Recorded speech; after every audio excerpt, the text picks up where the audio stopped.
Blue skies and rainbows and sunbeams.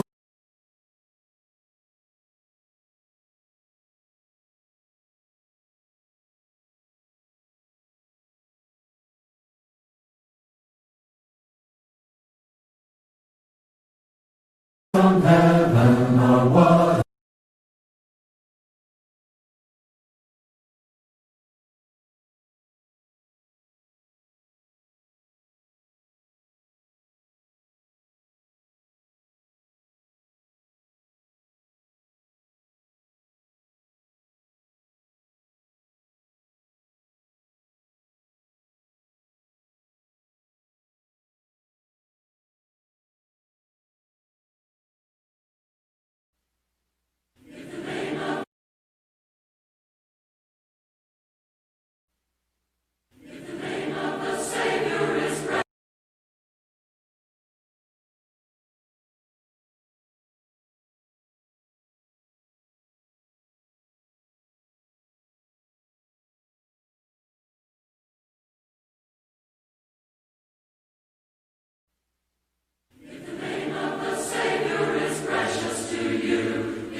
Happy that you're joining us tonight. Really excited about the passages that we have to look at and consider together.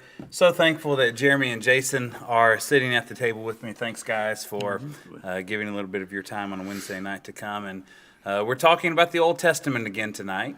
So grab your Bible or flip to your Bible app and join us in Exodus chapter 17.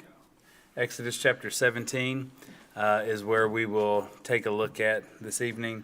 This is just after the children of Israel's exodus from Egypt. We were commenting on that timeline, the rough timeline, before we turned on the camera.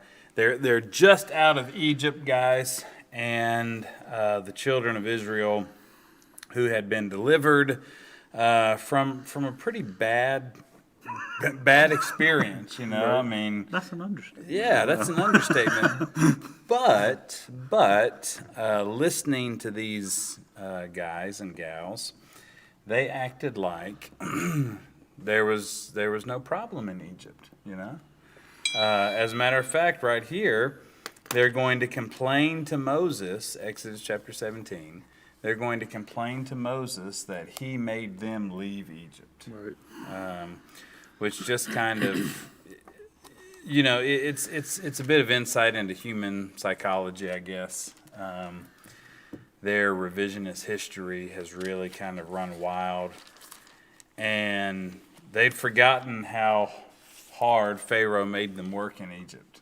You know, we've been talking about it on the table here, that Pharaoh kind of tightened the screws on these people. Yep. When Moses first floated the notion that, hey, Pharaoh, you need to let us leave so we can go worship God, Pharaoh's first reaction was, oh, you got some extra time on your hands, do you?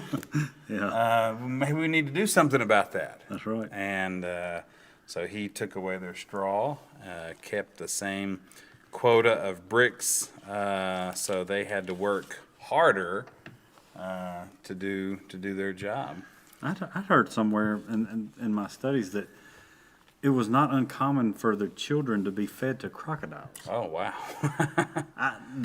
In some of the studying that I was doing, it read that, you know, it talks about the complaining. Yeah, and then, sure. And they're saying, oh, we'd be so much better off back in Egypt and in bondage, where we had all this food, but you had no choice of what you were doing, and they were feeding your children to crocodiles. Right. I was like, man, you got this. I mean, and you. Yeah. I guess if your child hadn't been fed to a crocodile, you might, oh, let's go back. But Yeah. there's nothing good about Nothing that good that's at all. happened. No, you're right. All the congregation, so we're in Exodus chapter 17, verse 1. All the congregation of the people moved on from the wilderness of sin. And it says that they quarreled with Moses. Verse 2, give us water to drink, is what they're asking for. They're claiming that they're going to thirst to death. I hear kind of a whiny child's voice as I read them here, asking Moses for water. Give us water to drink. Moses says, why do you quarrel with me? Why do you test the Lord? Kind of a neat insight into Moses' thinking here. Moses sees their complaining as really something that is, you know, a problem with their faith. After all, the Lord had just provided for them. He gave them exodus from Egypt, not just, you know, any old average, hey, take this road until you get out of town. God marched them right through the Red Sea. That's right. Yeah. So if ever you have a question about God's capacity and his ability to take care of you, just think back to that sea we walked through, right? Yeah. And of course you remember when they were pursued by Egypt's armies, you know, God caused the waters to close back up on them. And even before that, the 10 plagues. Of course, yeah. That's right. Yeah. I guess that's kind of the amazing part of it all, and it ties back into their lack of faith, which, from what I understand, this whole section of 16 and this part half of 17, even the end of 17, it ties back into Moses is the trying to be the faithful Right. one there, you know? And it's just a mind-boggling glimpse into people whose faith should be stronger than it is. But it's really a common theme. I mean, Extremely. even with Jesus, right? I mean, Jesus is working with people whose faith should be stronger. Not just the general population around Jesus that time, but his own followers. I mean, they struggled with struggling faith. And on more than one occasion, Jesus talks to people who are really close to him and says, your faith is not where it needs to be. So that's a lesson to us, I think. Jason, is that one of the lessons you jotted down? He was bragging about the lessons that he came in. We were just like at the table, and Jason said, "Hey, you want to hear the lessons learned?" It's like, okay, all right. He's the guy who did his homework first, so he wants to share with everyone. Everybody know Jason came with a fancy list of lessons that he learned. Was this one on it? This will be my last time serving on the panel, so enjoy it while you can. Was that one of your lessons learned? I don't even know what you were saying. I'll get to my lessons learned at the I'm sorry. appropriate time. I'm sorry. This is not. We promised Jason much better. I'm sorry. But a lack of faith from these people who should have been better. They should have known better. They saw more evidence from God. They should have had a stronger faith. What causes that? Like, I mean, in our studies of the New Testament and even in the Old, what causes that? Is it just what you mentioned earlier, just the sheer human nature of it? I mean, do we have any biblical insight that kind of tells us, hey, this is, I mean, we got verses about, seeing, blessed be those who believe and haven't seen and that kind of stuff. I mean, their mind's definitely playing tricks on them. Their mind is, they're deceiving themselves, right?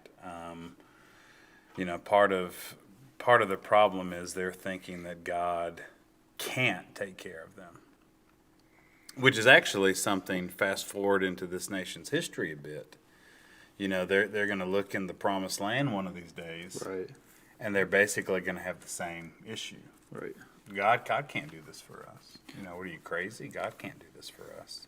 I mean, Exodus is really a story after story of God's faithfulness Absolutely. to his people. Absolutely. Right? And we see his people moving in and out of faithfulness. And one of the things that always stands out to me about Exodus is God is unwavering. Yes. And even though they're testing him, and actually, I think the Israelites are being tested Sure. in some ways here, right? At the end of the day, when we get to the end of the passage, God provides what they need. Absolutely. Right, and he always does. Absolutely. So, one of my lessons learned, Dustin, There we go. is that God will provide. He is Yes. always faithful. Yeah, Right? that's right. And, one of the things as we read the Bible and read these stories, I mean, human nature is no different today, That's the right, than it was then. And I try to think about what if someone came in here and said, Augusta Road congregation or all Christians in Greenville, pack it up, and we're going to go march through the desert, and don't bring any food or water because God will provide that. I would imagine there'd be some complainers. Sure. And maybe even us, right? I mean, I think about the things we complain about, Oh boy. right, with whatever, and so I always try to make, for me, as I read this, try to be cautious about, like, man, how could they be so Right. unfaithful? I I mean, he agree. just a month ago walked them Right. through the Red yeah, Sea, of course. and if you go back to verse or chapter 15, he's already converted bitter water into sweet water, so they've witnessed that. Then in Exodus 16, he brings manna from heaven. That's right. They're hungry. So it's, their memory is really, really short, right? It's a "what have you done for me lately" sort of thing, Right. which is the same way people treated Jesus. Right. It was okay, the miracle you did last week was really cool. Yeah. Now we remember the bread and the fish we That's right. ate. You know, like what prize are we getting today? Right. And it was a very materialistic, kind of approach to God and Jesus. And here, I mean, it's obviously you have to eat and drink to live, but there's a pretty good chance these people are being a little hyperbolic, about when God, for example, rained down bread, it was no time after eating that daily manna that they were Right. like, Could use a little something else. Yeah, I'm getting a little Yeah. tired of this. Same thing here. So these people were hard to please, as people are. Sometimes, yeah. Right. I mean, Hard to that's one please. of my takeaways is that, we live in a world, we're hard to please, we complain, and I wonder, the way I read this a little bit is there is some fear. There's definitely lack of faith, Yes, of course. but, I try to think again, the human nature. Why did you ask Jeremy, why do they, why is that? Why does it get to that point? Well, it says in verse 3, people thirsted there for water. The people grumbled against Moses. Why did you bring us out of Egypt to kill us and our children and our livestock with thirst? So clearly, they were thirsty. I mean, I Yeah, know we sure, kid about sure. being Yeah. hangry, right? Right. When people get hungry, they Right. start getting angry and grouchy and, Sorry to anyone out here as effective. right. So people, when fear sets in, if you're worrying about your child Yeah. who's thirsty and complaining, and you're in the desert, and I'm sure it's hot. Again, not an excuse. I'm just trying but to it's understand their yes, circumstance, yes, right? That's right. That's right. Yeah, I and- mean, easier said than done to just kind of be cool, calm, and collected. Right. When you don't know what's next. I mean, Right. God knows what's next, and that God can get you through whatever's next. Right. But there is kind of that anxiety about, okay, what's going to happen? Right. There are not many folks like the Apostle Paul who can really just kind of, seemingly effortlessly to us as readers, go with the flow and just kind of accept whatever happens to him with an assurance and an inner peace that, okay, God's going to take care of this. This is... Joseph is another Old Testament character who was in tough spot after tough spot, but seemingly had the capacity to just go with it and trust in God and know that everything would work out. Yeah. These people here, they're a little bit more, hey, we trust you, but let us know what's going to happen next.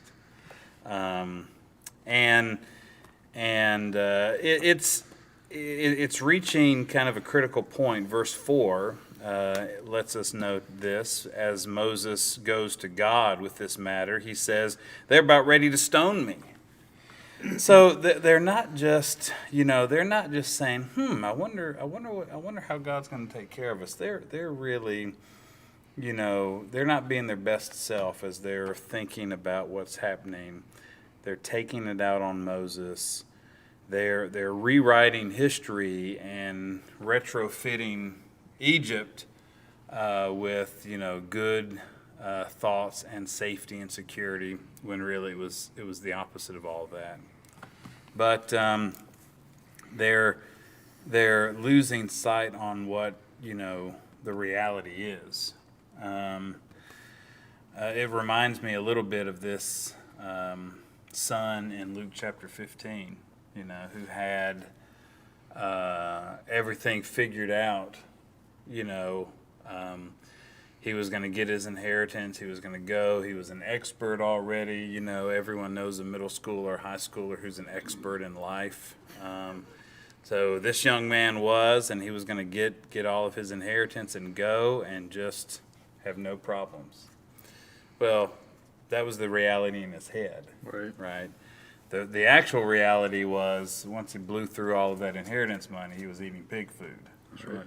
and realizing, you know what, maybe Daddy knows a thing or two.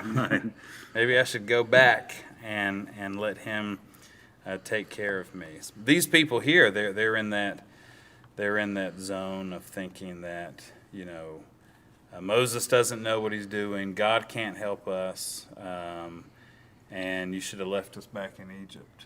Which, when they were in Egypt, they wanted out of Egypt. Right, Now that right. they're out of Egypt, they want back in Egypt. We all know someone who's kind of unstable like that. Grass is always greener. Grass is always greener. That's right. That's right. Good point, Austin. Grass is always greener. There are a lot of people looking at congregations this sort of way too.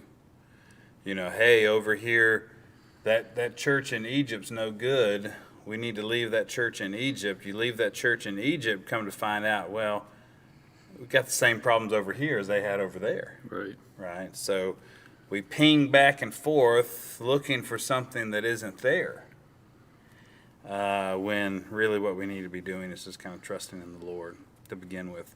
Speaking of, Moses is told by God, I'm going to lead you to this place, verse 6, and you shall strike the rock. Keep this in mind. You shall strike the rock, and water will come out of it, and the people will drink. And Moses did so in the sight of the elders of Israel. So, in the least surprising turn of events ever, God gives these people the water they need. And Moses here is told by the Lord, you hit the rock and it will release water. This is, in my mind at least, connected to something else over here in Numbers chapter 20. Now there's a lot of, you ready for a pun, Jason? You ready? Go You wanna for write grab your pen, write this down. I'm sure it'll be. There's a noteworthy. lot of, it's recorded, so you don't Yeah. have to write it down. That's all right. There's a lot of water under the bridge by the time, see, I told you, man. There's a lot of water under the bridge by the time we get to Numbers chapter 20, where once again, the children of Israel are complaining. They're wanting food. They're wanting water. And Moses has had enough. I mean, you see the incessant criticism and complaining he's had to deal with. Belly aching. Right. That's the way we would call it. Isn't it? So they are in Numbers chapter 20, once again complaining. And the people quarreled with Moses. I'm reading Numbers chapter 20, verse 3. They quarreled with Moses, saying the same thing. These children of Israel, they were one-hit wonders. They had the same thing. They repeated, we should have died in Egypt. You know, why'd you bring us out here? Of course, they conveniently forget when they were in Egypt, they were complaining about how rough and hard their life was and how desperately they wanted to escape that enslavement. But here we are, and we're all going to die. We're all going to die. It reminds me when, you know, kids are talking about how they're starving to death. You know, starving to death. That's what I wrote down a minute ago. When we don't eat by 12:17, we are Right. starving to Starving death. to death. If we don't get lunch by then, we're That's right. That's right. Right, and so here they are. Here they are, complaining once again to Moses, and we can't gloss over the fact that Moses is shouldering all of this criticism, and he's seeing this apathy, this quarrelsomeness, and you know, one of my lessons learned is that leaders really take a lot on themselves. And they see the good, the bad, and the ugly, you know. And Moses here talking about wanting to understand, you know, where people are coming from. In Numbers chapter 20, some of that understanding needs to kind of, you know, go in Moses' direction, who's had enough of these people. And the Lord speaks to Moses once again and says to Moses, that he needs to say to the rock, "Give us your water." And Moses gets this rather clear instruction from God. Here's what you need to do. Everybody wants water. Don't worry. I'm going to take care of this. And God gives Moses the instructions. Tell the rock before their eyes to yield its water. Numbers chapter 20, verse 8. And so you shall bring water out of the rock to give to the congregation and their cattle. Moses, verse 9, he takes his staff and he, instead of speaking to the rock, he hits the rock, which is, if you're keeping up, not what God told him to do. Mm-hmm. But, Jeremy, what happens next? Moses disobeys the Lord here. Yep, he did disobey the Lord. He did disobey the Lord. And he struck out his hand and he smote the rock twice. Yes. And one of the things that people always kind of key on, and I think it's rightfully so, Moses says, "Hear ye now, you rebels, must we fetch you water out of this rock?" Mm-hmm. And as I look and as we think about Exodus 17, and you think about the faith that Moses had as one of the only people who had faith, who knew that the Lord was going to take care of them, I understand now, looking back on it and reading that whole story, why he would have said that as a human being. Yes. Because all of these years, he was like the only person that knew that God was going to take care of him. Right. He knew he was faithful. And as we read the rest of the 17, we realize that he's also the only person that is standing up for these people constantly, Right. and is showing his faith in them. So in his mind, he feels like his faith and part of what he has done is to save these people. Right. Right. Right. And I'm not saying he's definitely not right for doing it. No. But you understand the human side of it, saying, we get water out of this rock. Right. You know? Yes. And granted, the Lord, Granted. the Lord granted his request and still did it. But I mean, he's, So, would you call that grace? yeah, it was mercy. That's what I wrote down mercy, earlier was mercy. Yeah. You know, So here is Moses, who's doing his best, right? Like we're all giving Moses credit for doing his best. Like back in Exodus chapter 17, soon after that, I saw you write this down, Jeremy. Soon after that, Moses is going to go to his father-in-law, who's basically going to give him some, life-saving advice that you need to ease up. You need to take a break. You're doing too much, Jethro says to Moses. Who in fact was, really working himself down to a thin, nub, burning the candle on both ends, as we sometimes say. Moses was overstressed, overworked, underappreciated, and Jethro says you're going to burn out if you keep this up.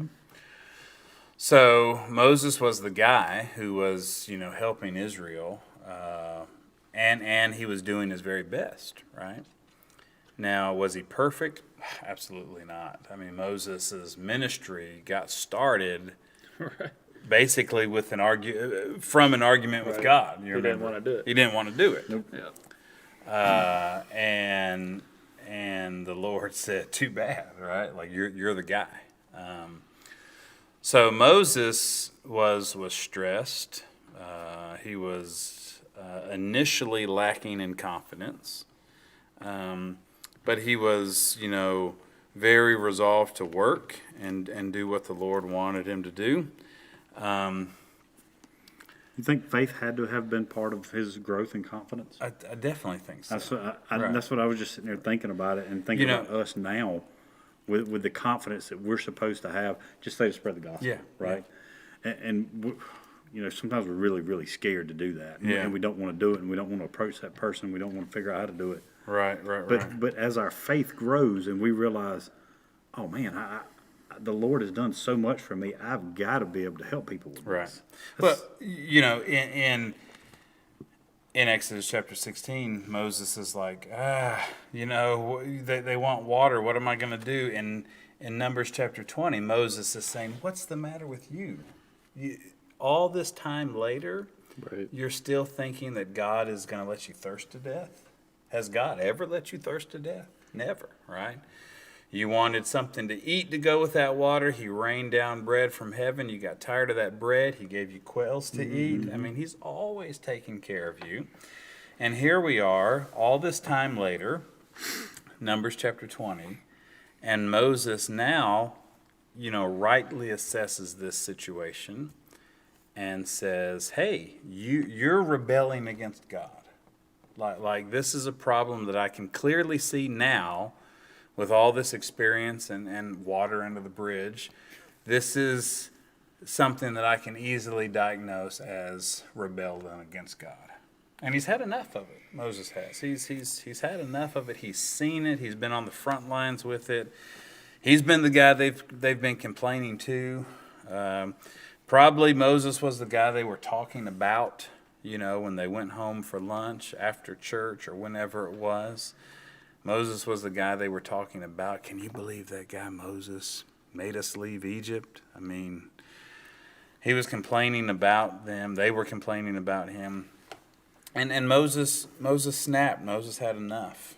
And he hits this rock in a moment of weakness, in a moment of imperfection, of which there are many in a human's life, moments of imperfection. And the Lord looks at this and still, because of grace and mercy, still sees fit to give them the blessing of this water. There's more to the story, but I do definitely want to stop right there and point out that, Moses didn't have to be perfect to be blessed by God. The children of Israel, thankfully, didn't have to be perfect to be blessed by God. None of these people had to be perfect to get this water. In fact, when they were not their best selves, God was still there for them. Because lesson learned from Jason's list, God's faithful. Right. I mean, he's going to take care of us. He's long suffering. He's long suffering. Very good. Very, very good. All right, so after these events, God calls Moses aside and says, hey, we need to talk. That thing you did back there is not what I told you to do. You hit the rock instead of speaking to the rock. And look at verse 12, everyone. Hone in on Numbers chapter 20, verse 12. I used to preach a sermon about a man who did not believe God. And, I intended for it to be a little shocking when I said, okay, the person I'm going to talk to you about tonight who did not believe God is Moses. It's like, what? Moses didn't believe God? What are you talking about? Well, look at verse number 12. The Lord says to Moses and Aaron, what, Jason? Because you did not believe me. Because you did not believe me. And it cost him the promised land. It cost him the promised land. Right. So there are a lot of people, we see grace, we see mercy. We But also see consequence. we also see consequence, don't we? The interesting between Exodus 17 and Numbers 20 and really everything in between, and we've mentioned this a little bit, about leadership. Yeah.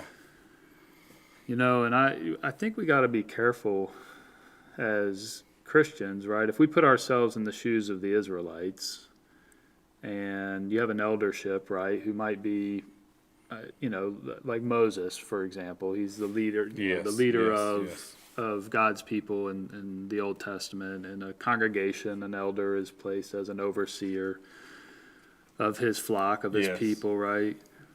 In some ways, I wonder if some of the Israelites' behavior caused Moses to stumble in his leadership, To burn out, right?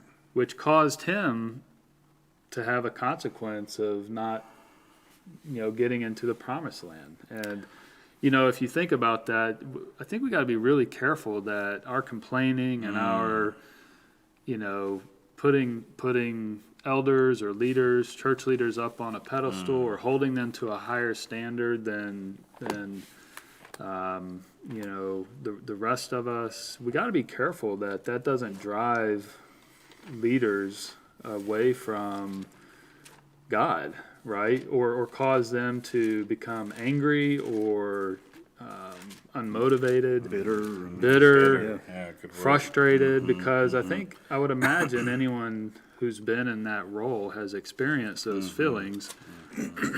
And I think we just need to be careful. I mean, and then of course when they do stumble like Moses did, then it's all of a sudden we turn around and we're on the attack. They can't be an elder. I mean, look at what they just did. They can't be a leader. Well, a lot of times we caused, we led to that. Contributed to that. Right. And Like you push all the buttons. Right. Like this is,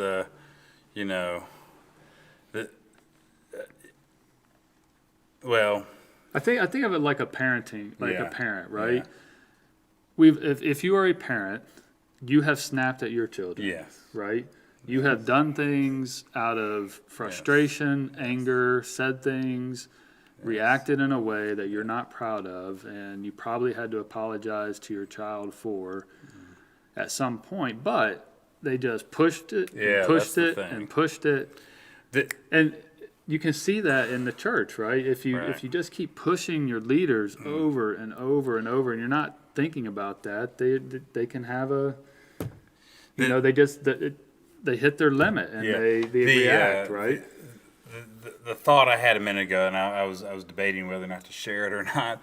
I'm not a violent person, but you see a lot of fights recorded on YouTube, right? And everyone always sees where the physical altercation began. Like that guy hit that guy. Yep. Right, and that's kind of like the perceived That's as where where it it all started. Yeah. But what rarely is seen is the build up to that. Like you have somebody who's just a button pusher, and that person seemingly gets absolution. He's absolved from all the things that he did to contribute to this, right? And it's to your point, Jason. I mean, there's a point where somebody snaps and maybe is not his best self, and does something that he regrets or wish he wouldn't have done. But people who are normal and not violent and not confrontational, they don't go around smacking people around. Sometimes it happens, but there is usually a precipitous build up to that. That conveniently gets kind of, the cameras weren't on to see this guy needling and poking but everything is perceived to have begun when the first punch was thrown. Yeah. And the guy that throws the first punch is obviously the bad guy. Obviously the bad guy. Well, right here, Moses is obviously the bad guy, to Jason's point. Yeah, and everything. he's like the least faithful Right, person right. ever. Right. So With zero consideration to the burden that he's bearing, right? I mean, now, did he probably make some bad decisions? Absolutely. I was just about to go there. And that's what I was fixing to say. Like, was he tired? Yeah. Yes. Had he maybe not done as much that Jethro had told him to do? Had he got slack in that? Had he not stepped back and went to God and meditated and prayed? Of course. And said, hey, God help me. This is getting hard. Yes. Whatever the case may be, It was not all the people's fault, right? Right. No. Just like with the same thing that we always tell our kids, just like what you were talking about, like after you apologize to them, be like, guys, That's right. I shouldn't have done what I did, but you also Right, shouldn't right, have done right, what you right, did. right, I asked right. you 17 times not to do that, Right. Right. But and that's what that resonates with us, and then when we bring it up to a church level and that type of thing, it's like, okay, just that old saying, if you don't have anything nice to say, don't say anything at all, you know? That's right. That's right. Yeah. Kind of one of those things, Yeah, you know? It's yeah, like, just, pretty good don't- advice, huh? Don't say nothing. Have you guys thought about the connection where Moses says to the people in verse 2, he asks him, "Why do you test the Lord?" Yeah. And it reminded me of Matthew chapter 4 and verse 7. You remember when Satan is tempting Jesus, what does Jesus ask Satan? Yeah. You remember what he asked him?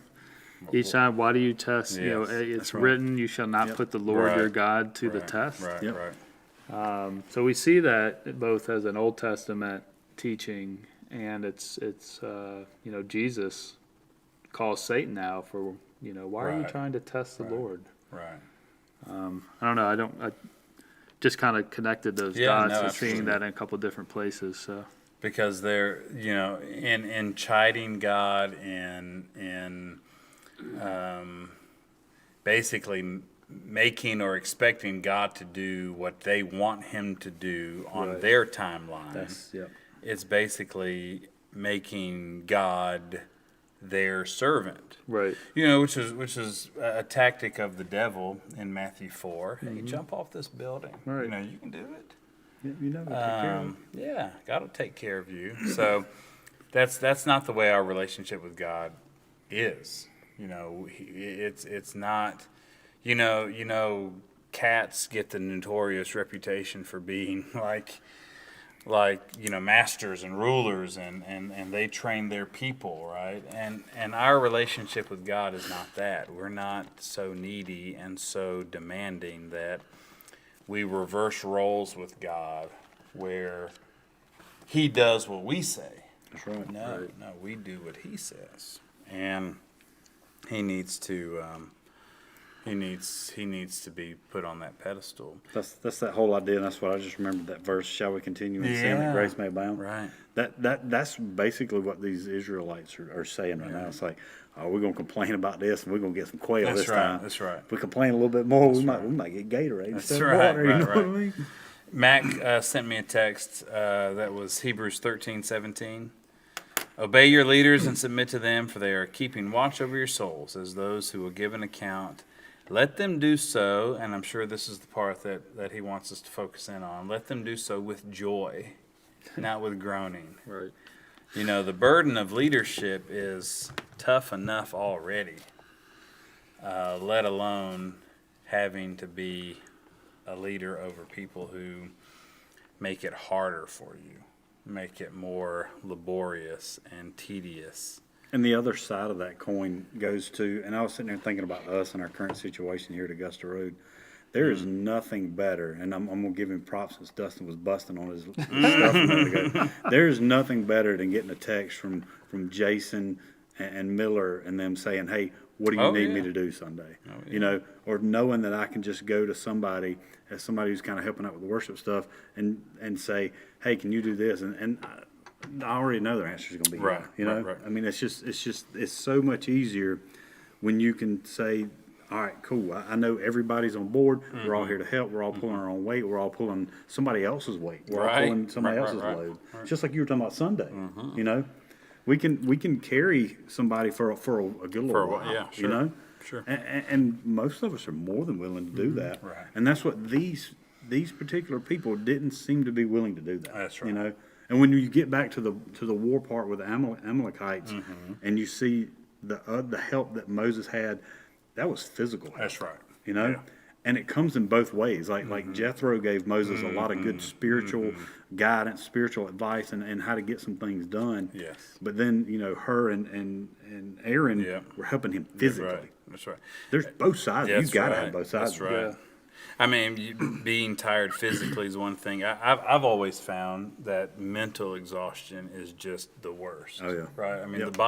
the body can survive a lot, but if your brain, you try to go to bed at night and you can't shut off your brain. brain's That's the worst fried. feeling. Yeah. And here's Moses, back to him in Numbers chapter 20. And I don't think PTSD is too strong of a term. I know that gets thrown around kind of flippantly, and I'm not one of those people. But Moses is having some flashbacks to Exodus chapter 17 and just the body of complaining that has been incessant ever since. I couldn't imagine. You know what? Right. Something else is interesting. God told Moses to strike the rock the first time, right? I'm glad you. And I'm glad you so- connect that. Yeah. This is when people want to say, God, if the essence of what you do, you're obedient, but you don't do it exactly. You do it your way, I'll do it my way. Mm-hmm.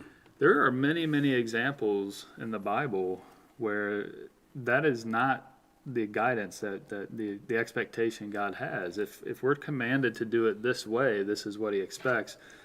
And even here you have a scenario where God told Moses in 17, strike the rock to get water. In Numbers 20, he said, speak to it. Well, Moses surely in his mind, nothing wrong with striking the rock. He I had did done it it the before, first time. right? God He told had me it- to do yeah. it that Right. way the first Yep. time. Yet there was a consequence for not being strictly obedient. And so that just kind of dawned on me. This is an example where God actually gave him that instruction the first time, but not the second time. He was very particular in how he wanted Moses to do that in both instances, Yeah. right? It's kind of like if you read the Old Testament, you see some things that God's okay with, that God wants, likes, prefers, and then you read the New Testament and you're like, wait a minute, that has changed, right? I was thinking the exact same thing. Right. We're not under that same priestly system. We're not worshiping at Jerusalem. We're not offering animal sacrifices. I mean, you got Things 613 laws to keep. Yeah, and, things have changed, right? Yeah. Yeah. Nice point. I like that. And regardless of where his mind was, how fatigued he was physically or mentally, how tired of their complaining he was, Moses was responsible for his actions here. And there's And no God struck him dead. Nope. Not He sure quite. didn't. All he No. said was, you're not going to get into the promised land. That's right. And he still calls him, he's still in the hall of faith and That's all right. that kind of stuff. That's right. I see you wrote down Hebrews 11. Yeah, I mean, that's what, I mean, we don't read anywhere where Moses is he was just terrible and lost his way and Right. never made it and all that kind of stuff. He didn't get So to go to the promised land. would it be okay to? Would you be all right with having a life that was like Moses's, ended like Moses's? I'd Sure. be good with that. Oh, yeah. Sign me up. Yeah. Even though he's not a perfect man, Nope. he is the recipient of God's grace. He didn't get to go into the promised land, but Moses got the ultimate prize. That's right. When you say. That's right. And continuing with this grace thread here, before Moses died there at the end of Deuteronomy, God blesses him. I believed and have believed that God blessed Moses with, in heightened vision, enhanced vision of the promised land. Moses is told by God, I will show you this. And as we're reading Moses seeing the promised land, he's seeing it with detail that, you wouldn't expect to be able to pick out from a high cliff somewhere. Mm-hmm. So God's showing Moses this land. And even though Moses missed out on it, he's saved by God. I don't think there's any one of us who looks at this or any other of the shortcomings of Moses and says, well, that guy's in hell. Mm-hmm. No, we understand that Moses, though imperfect, like we all are, was a recipient of God's amazing grace here. You think he had some consolation? I was thinking about some of the guys I know who had passed on earlier in life, and one of the guys I used to work with, he was sick and he had cancer, and he was when he found out in the process before he passed, he got a lot of things done at his house. Like a lot of things that his wife had wanted to get done, that they wanted to get done, a lot of cleaning up and all these kind of things done. Do you think that Moses might have looked at that at the end? He'd be like, you know what? I'm not going to see That's right. all these people get into here. He said, but you know what? The Lord's showing me that I did what he asked me to do. And I made some mistakes. And I see that I've done my part to take care of these people physically, which is part of what a man's responsibility is. And that's what, you think about that and you think, well, you know what, I'm not going to be able to make it there. But I've done everything I could to make sure they got there. And that's all I could do, Well, his leadership definitely played a role in Oh, sure. yeah, sure, absolutely. and the Israelites ultimately getting there. Absolutely. I mean, because Joshua is really the Moses 2.0. That's right. Yeah. And we see the influence of Moses through Joshua, and we see how without Moses and Joshua, influenced by Moses, after Joshua's death, things go downhill fast. Oh, yeah. Right? Yep. Because there was no one like Moses, there was no one like Joshua after those two leaders. So, yeah, absolutely.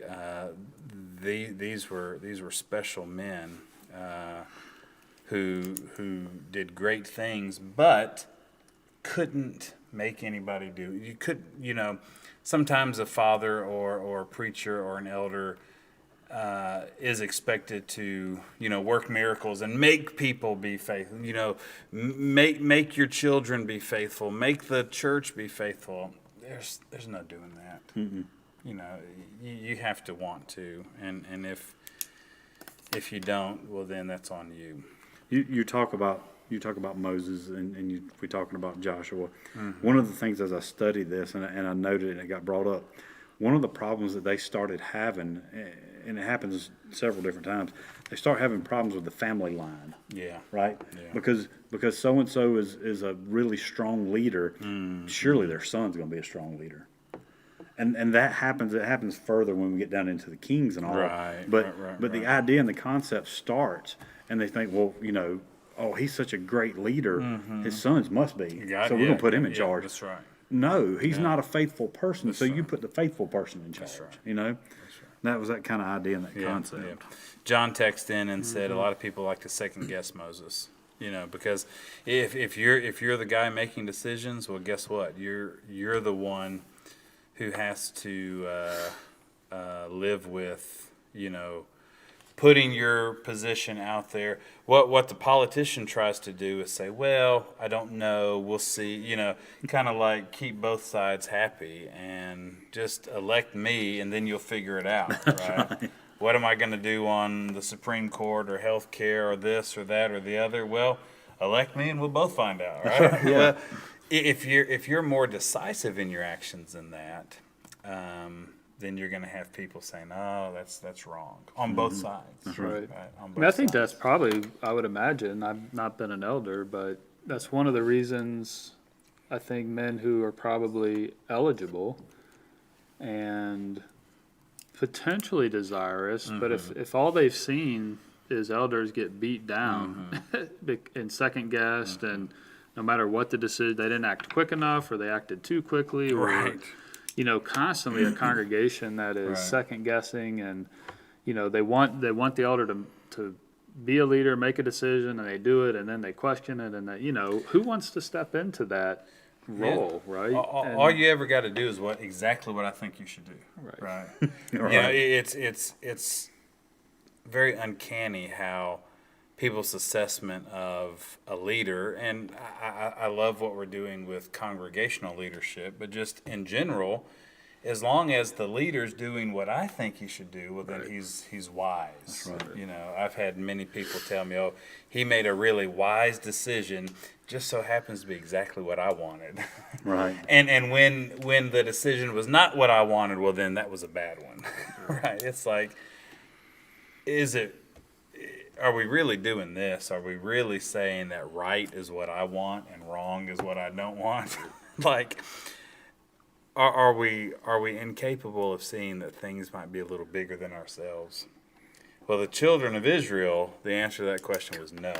Like, the most important thing in the world right now is what's most important to me right now. Me. And right now it's water, and before it was water, it was food, and then after it was food, it was meat. It's pretty clear to see the childishness of these people. We call them the children of Israel, not speaking of their maturity level, but sometimes it fits, right? Because they are often immature and childish. and it wreaks havoc on their leaders, who are still accountable for their actions, as we see in Moses here. We're not letting him off the hook for what he did, Right.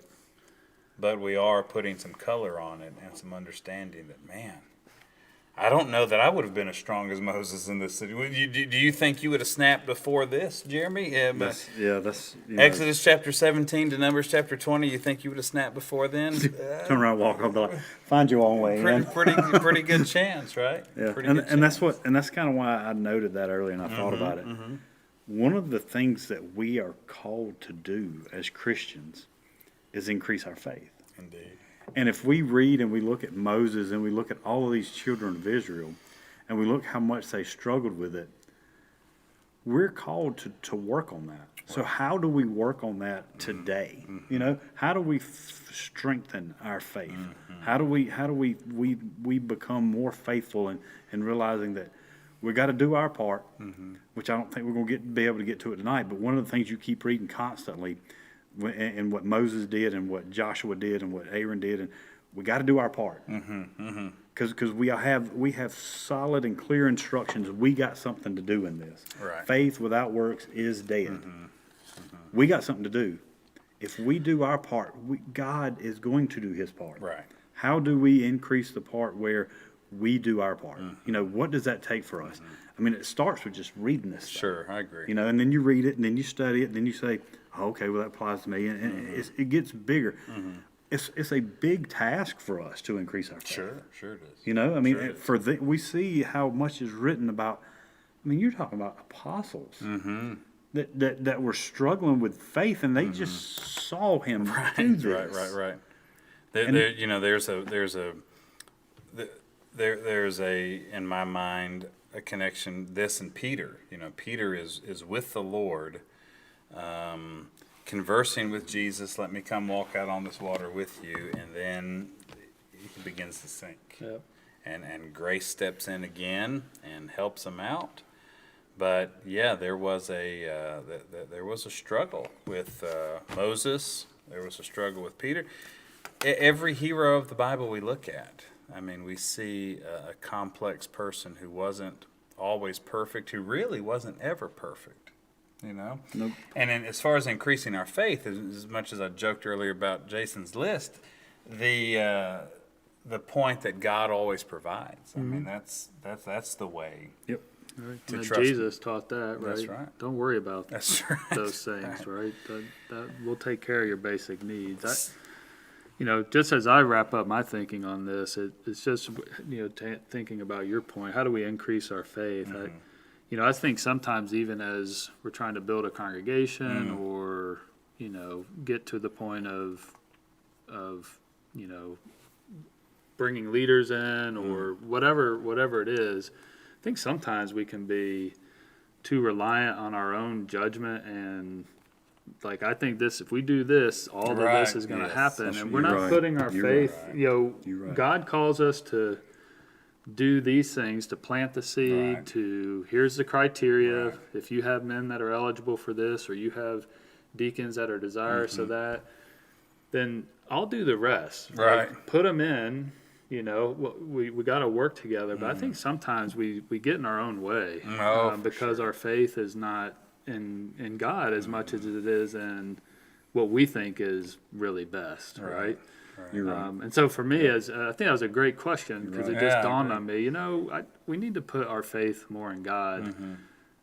You know, and I'll just apply it here that you know He will take care of Augusta Road, Oh, sure. Amen. right? Amen. And the church is not one person. That's right. I've heard that a bunch lately, just talking to people individually and asking them and, you know, thinking, oh, man, what we're going to do. And I'm so glad I hear it, is I hear exactly what you said. The Lord's going to take care of us. That's right. You know? Yep. Are we doing our part? That's it. We better be. Right. But like you said, if we're doing our part, the Lord is going to take care of us. right. Yep.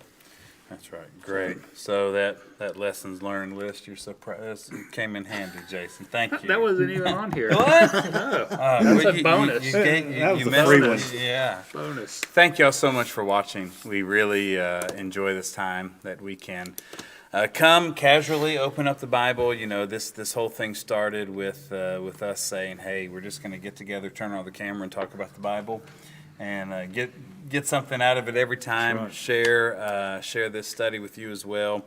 And now we've added the ability to text and chat, and this has made our time together feel much more like a live Bible study, which it is. We intend it to be until such time as we're able to come back here for our regular in the building, in-person Wednesday night Bible studies. There's a plan to do that. Hopefully, the good Lord will bless that plan, and we will be able to resume our in-person Bible studies soon. But until then, we're going to keep on doing this because it's what we can do, right? That's right. And it's a really good means of opening up the Scriptures and studying them together. If you're watching this and you happen not to be a member of the Augusta Road Church of Christ or the Church of Christ in general, we love you very much, and we would love to be a part of your Bible study and your path to finding what God wants you to do with your life. If we can be a more direct help to you, you reach out to us and let us know how. Comment here on YouTube. Go find us on Facebook. If you're in the area, come by and see us. We say these things at the end of all these videos that we make as we wrap up. If you are someone who is struggling with your faith, you're among friends, because we understand exactly what that's like, and we would love to help you as well.